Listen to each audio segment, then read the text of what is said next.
C'était le 24 mars 2014 que moi pratiquement j'ai commencé à développer des symptômes. Mais j'ai eu Ebola à travers un cousin malade qui est venu habiter chez nous. Il est décédé le 18 mars 2014.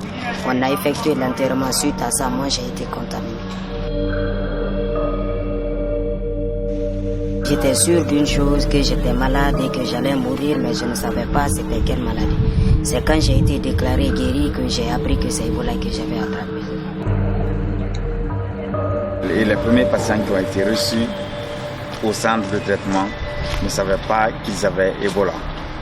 Et quand il y a eu la déclaration maintenant de la maladie, il y avait vraiment de la panique au sein de la population puisque les gens ne connaissaient pas bien la maladie et on disait que c'est une maladie mortelle dont il n'y a pas de médicaments pour le traiter, il n'y a pas de vaccin encore pour le prévenir.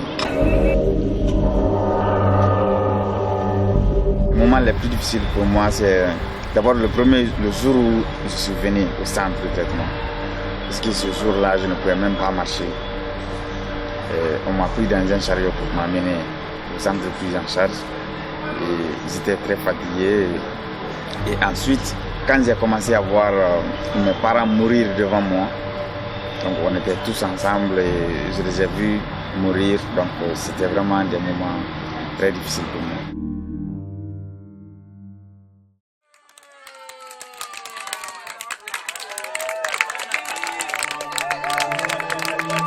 Évidemment, le moment le plus heureux, c'est le jour qu'on est venu me dire que je suis guéri et que je dois sortir. Je crois que c'était le moment le plus heureux pour moi. Même si j'ai perdu d'autres personnes, mais j'étais content pour moi parce que j'ai retrouvé ma santé.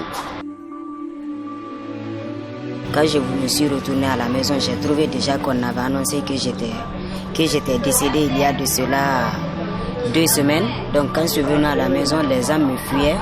Je n'avais plus d'amis, pas de voisins, personne ne voulait m'adresser la parole. On disait que tu pouvais encore contaminer des gens. Ils n'étaient pas convaincus qu'on puisse guérir de la maladie. Donc comme moi je suis sorti guéri, donc de faire le témoignage, de montrer que si on accepte de venir très tôt à l'hôpital, qu'on peut guérir de cette maladie. Elle est la dernière. Nous, patients guéris, dès qu'on se sent un peu malade, les gens pensent encore qu'on va refaire la même maladie. D'où on me fuit. Les gens pensent qu'on représente toujours un danger, donc il ne faut pas s'approcher. Et donc je me suis dit que si je m'engage dans la lutte contre cette maladie, je peux apporter quelque chose pour que d'autres familles évitent ce que moi, ma famille a eu. Parce que j'ai eu beaucoup de morts dans ma famille. Donc pour moi, c'était un devoir de m'investir là-dedans pour qu'il n'y ait pas autant de morts dans d'autres familles. C'est pour cela que je me suis engagé dans la lutte.